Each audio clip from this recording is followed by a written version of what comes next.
Сколько минимум спутников необходимо для определения положения при помощи GPS? 4.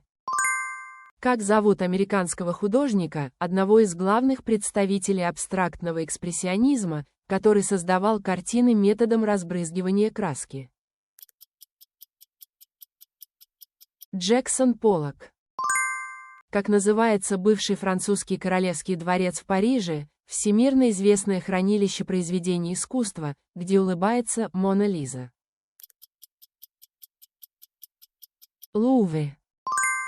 Как называется теория, согласно которой континенты Земли в прошлом составляли единый материк?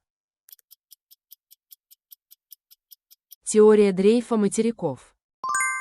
Какая цивилизация первой в мире стала чеканить и использовать металлические деньги? Лидия.